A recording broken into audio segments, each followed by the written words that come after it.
Let's go! Hand of Gul'dan!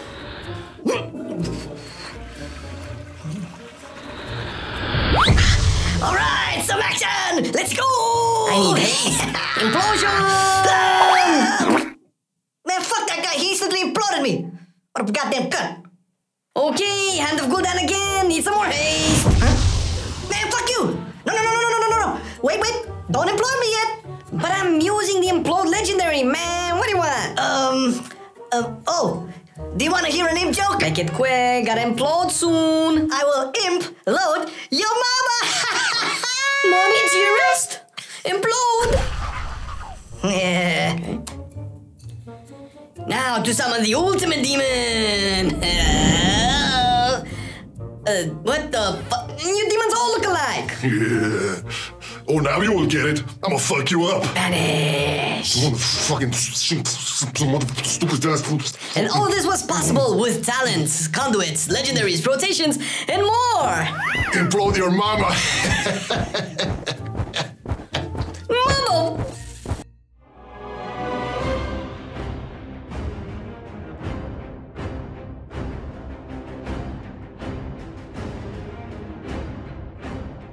And hey, just before we get into the talents and all the good demonology stuff, just a little quick shout out to our patrons who are awesome people, and they're supporting this channel and they're making us be able to do a lot of cool stuff and have cool gear and increase the quality of all of our videos, as well as adding more videos per week.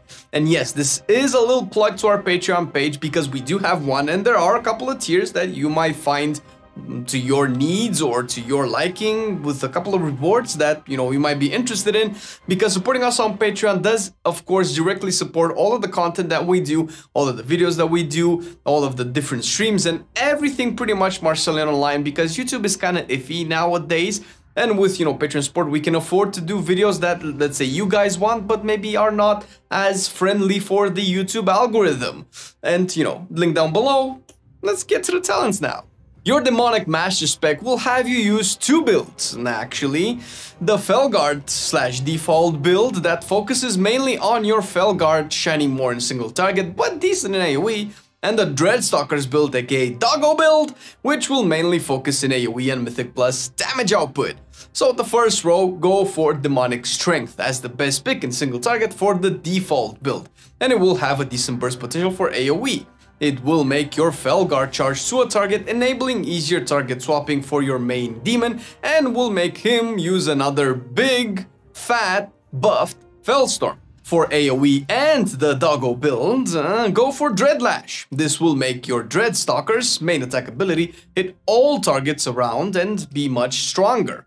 If you'll go for this build, the From the Shadows talent down the row will be a must as well. On the second row, you will go for Demonic Calling for every situation. This talent will add a chance for your Shadow Bolt and Demon Bolt to make your next call Dreadstalkers free and instant cast. Yes, pretty powerful for every situation. With your main build, this will be a single target damage increase, and with the Doggo build, it will be a helpful option in AoE as well.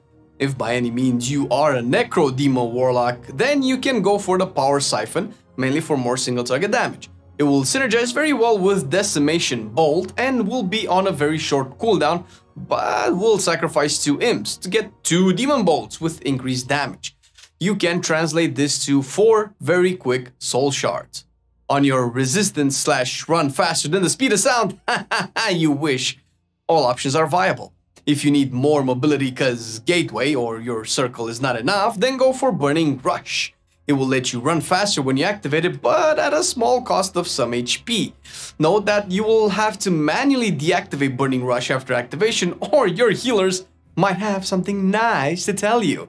And it will only deactivate when you will have no more HP to give. If you are okay with mobility and need more resistance, then go for Demonic Skin, or Demon Skin rather, a passive talent that will increase the power of your Soul Leech, making it passively generate a shield and up until a larger threshold than before. It will be pretty useful for constant ticking damage or dots. If you need a faster on-demand "Oh shit, I need almost another life" button, then go for Dark Pact. This talent will sacrifice a portion of your current HP and provide you with a 5 times that portion sacrificed shield.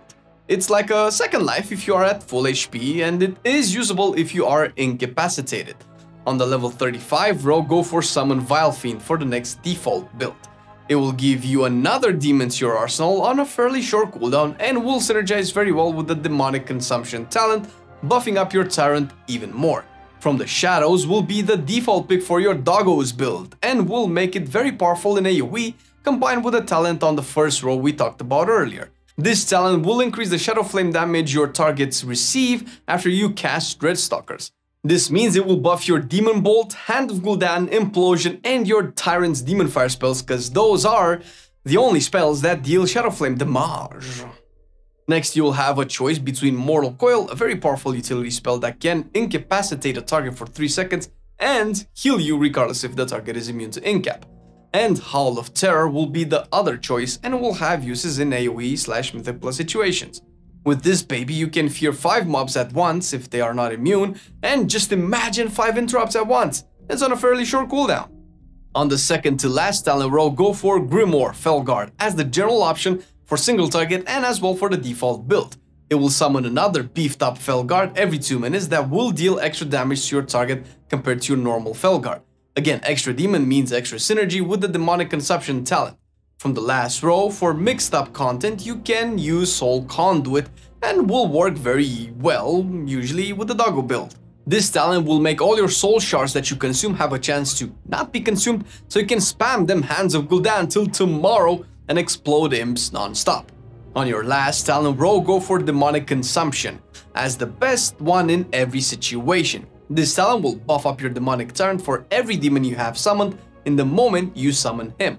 And because of how the summon demonic tyrant works, you can have lots and lots of demons and can use all of the imps summoned for a big implosion hit.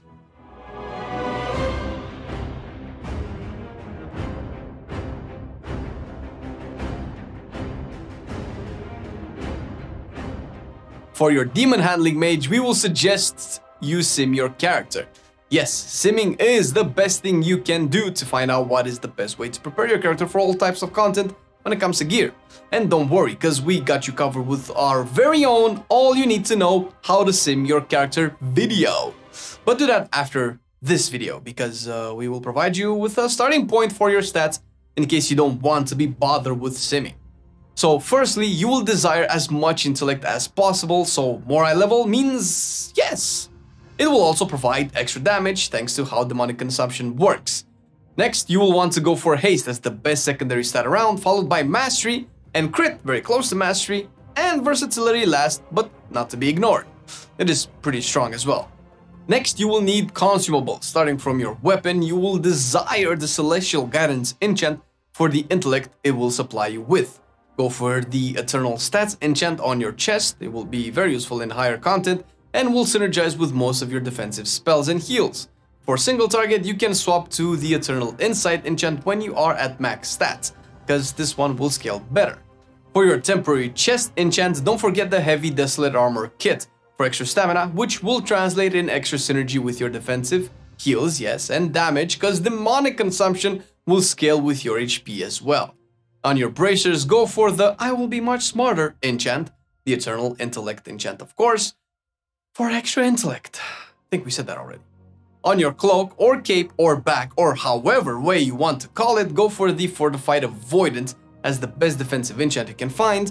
And if you are okay with the damage intake, then swap for Soul Vitality. The extra stamina you get out of this one will translate into more damage for you. For your gems, go for the yellow ones, Quick Jewel Cluster, because yellow means haste, and you need a lot of juicy haste. And don't forget the Tenet of Haste enchant on your rings for, you guessed it, more haste. And for your alchemical needs, use the Flask of Spectral Power for the intellect it will provide you with. Go for the Potion of Spectral Intellect as your default potion in need for your every situation damage requirement. And don't forget to oil up your weapon before use with the Shadow Core Oil, the best and only thing you can find useful for your weapon as a caster, because it's a staff, and it goes inside the moving on. For when you and your demons get hungry, have some Feast of Gluttonous Hedonism for the extra intellect it provides, and don't be sad if you cannot have the feast, because Tenebros Crown Roast Aspect will fulfill your needs with its haste buff as the next best thing.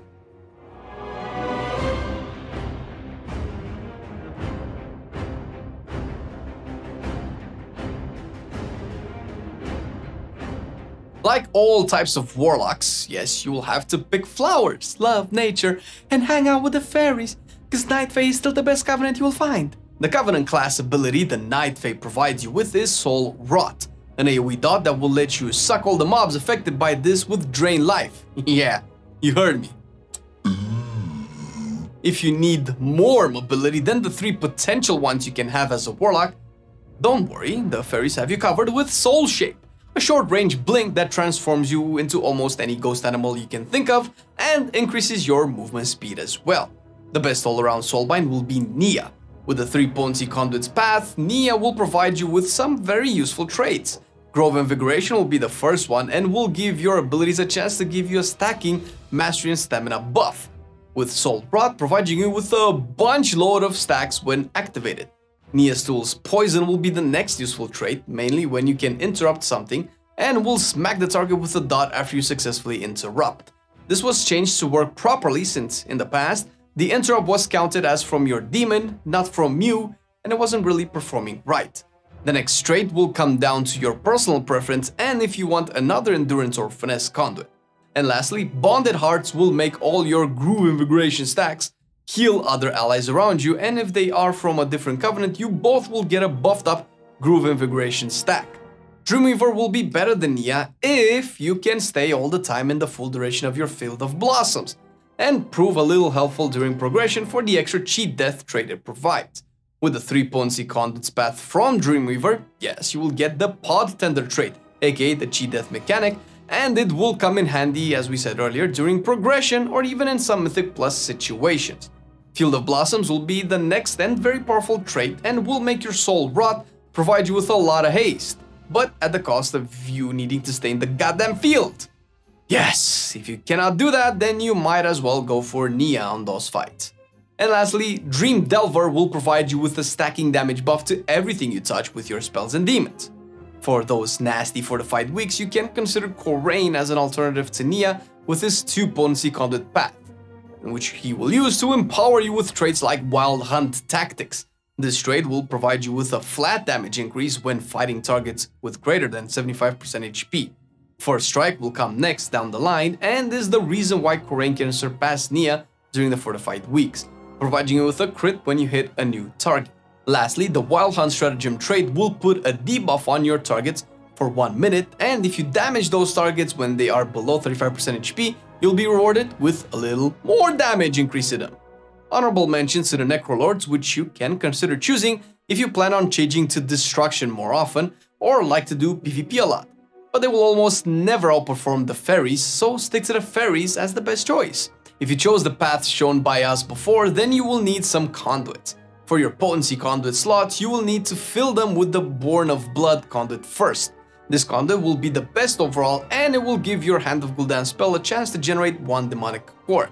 It will increase the pace of your spec, and it will be a very helpful addition for when you need to move a lot. The Tyrant's Soul conduit will be next, and it will make your demonic turn grant you a demonic core and increase the damage of all of your demons for a short period. As your third and final potency conduit, you will have a choice depending on your build. For the default build, you will usually go with the Fell Commando one. This conduit will increase the damage done and reduce the damage taken by your Felguard. It's a pretty good conduit when soloing content like Torghast. And for the Doggos build, go for Carnivorous Stalkers as the best last potency conduit you can take. This one will give a small chance to your Dreadstalker's attack to trigger another Dread Bite, synergizing very well with both Dread Lash for the AoE damage and with the From the Shadows talent for more debuff uptime. For your Endurance conduits, you'll have to go for the new Condensed Anima Sphere conduit for the healing it provides based on your max HP, which usually is a lot as a Warlock. The second and probably the last one will be the Diabolic Bloodstone conduit. This one will shine more in dungeons or when you are usually the only Warlock in the group, because it will provide you with a small leech every time you or anyone else consumes one of your Bloodstones, Hellstones. I said the same thing. In your Finesse conduit slots, go for the Fell Celerity as one of the most useful ones you can find. This conduit will make your pet resummoning be a cakewalk more frequently, reducing the cooldown of your Fel Domination spell. And as a second choice, if needed, go for Demonic Momentum. This conduit will add extra movement to your Demonic Circle teleport spell for a short period.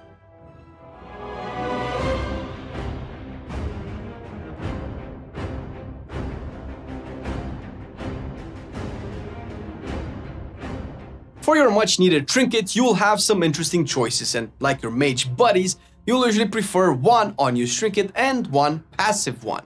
I said one a lot. For your on-use trinkets, the Shadowed Orb of Torment will be the best one you can get, dropped by the Remnant of Ner'zhul from the raid. It will give you a bunch load of mastery depending on how much HP you can give to it, but the buff will linger for 40 seconds, so more than you could wish for. Soul Letting Ruby from the Theater of Pain will be the other best on-use trinket you can get. This baby will provide you with a small slow on your target, a small heal, and a big-ass crit chance when used. As an alternative, you can also use the Inscrutable Quantum device from the other side. This trinket is a little risky to use, especially in the raid because of all the things it can do. But if you use the right weak card and use it at the right time, you'll be rewarded with a lot of stats. On the passive trinkets, the Infinitely Divisible Ooze from the Plaguefall dungeon will strengthen your pack and will be the best one you can use, because it will benefit from your mastery and the aura of your tyrant. The Unbound Changeling will be an alternative trinket to the Ooze that you will want, and it will provide you with stats according to what food you eat the first time during the day, or if you're lucky, with all of the stats. And lastly, if you can have it close to 100% uptime, the Titanic Ocular Gland trinket will be another alternative to the ones from before.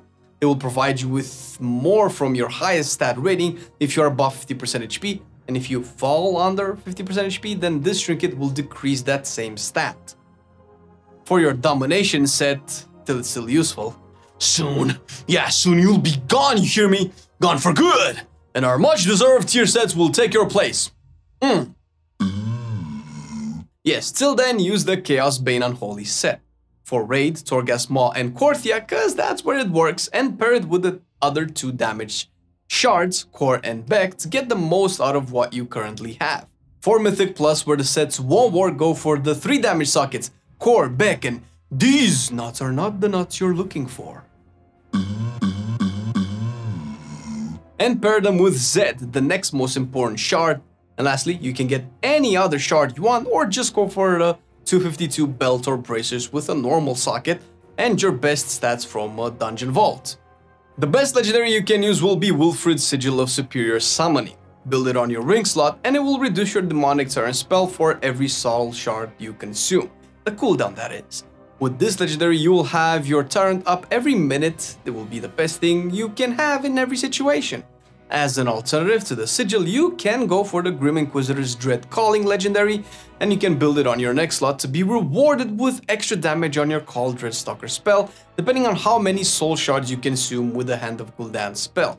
Yes, this legendary will make your stalkers hit like a truck, and it will be powerful in both single target and AoE, and if you like RNG and you prefer a passive but still a very powerful legendary, then go for the Forces of the Horn Nightmare. Have it on your ring slot and you will have a chance to get your Hand of Gul'dan spell doubled. And finally, more for AoE and Mythic Plus situations, you can go for the Implosive Potential legendary. Make this legendary in your hand slot and you can forget you ever needed haste. It will give you a small haste chance for each imp you will implode, and a bigger chance if you hit at least 3 targets with implode. The best weapon you can find will be the Maledict Opus Staff from Kel'Thuzad for eye level. Or if you cannot get your hands on one of those, then go for the 252 Haste Mastery or best stats you can need and find from the dungeons.